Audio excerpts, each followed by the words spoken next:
Hi friends, welcome to Saranya வீட்டு சமையல்.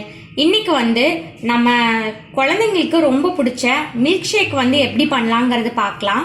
நான் இன்னைக்கு பனானா யூஸ் பண்ணியிருக்கேன். பனானா யூஸ் பண்ணி எப்படி பனானா மில்க் ஷேக் பண்ணலாம் அப்படிங்கிறது பார்க்கலாம். அதுக்கு நான் இங்கே ஒரு 5 பனானா எடுத்து வச்சுருக்கேன். கண்டென்ஸ்டு மில்க் எடுத்து வச்சுருக்கேன். இங்கே பால் சூடு பண்ணி ஆற வச்சு எடுத்து வச்சுருக்கேன். இப்போ நம்ம இந்த மிக்ஸி ஜாரில் இந்த பழங்களை எல்லாம் கட் பண்ணி போட்டுடலாம். சீக்கிரம் உங்களுக்கு பிளெண்ட் ஆயிரும். பழங்களெல்லாம் நல்லா கட் பண்ணி போட்டுக்கோங்க. இது ரொம்ப நல்லா இருக்கும். நீங்கள் இந்த பழங்களை கட் பண்ணி போட்டுக்கோங்க. ரவுண்ட் ரவுண்டாக கட் பண்ணி போட்டுக்கோங்க. நீங்கள் இந்த கண்டென்ஸ்டு மில்க்குக்கு பதிலாக சர்க்கரை வேணாலும் சேர்த்திக்கலாம், கரும்பு சர்க்கரை வேணாலும் சேர்த்திக்கலாம். இந்த கண்டென்ஸ்டு மில்க்லேயே சுகர் இருக்கும். அதனால நான் 1 ஸ்பூன் தான் ஆட் பண்ணுறேன். 1 ஸ்பூன் கண்டென்ஸ்டு மில்க் ஆட் பண்ணியிருக்கேன். பால் ஒரு 3/4 கப் எடுத்திருக்கேன். இந்த பால் ஊற்றிடலாம்.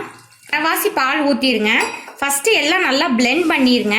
அதுக்கப்புறம் மிச்ச பாலையும் நீங்கள் ஆட் பண்ணிக்கலாம். இப்போ நம்ம பிளெண்ட் பண்ணியாச்சு. பனானா மில்க் ஷேக் தயாராகிடுச்சு. 5 பழத்துக்கு நான் இந்த 3/4 கப் பாலையும் நான் ஆட் பண்ணிட்டேன். சர்விங் கப்பில் ஊற்றிக்கலாம்.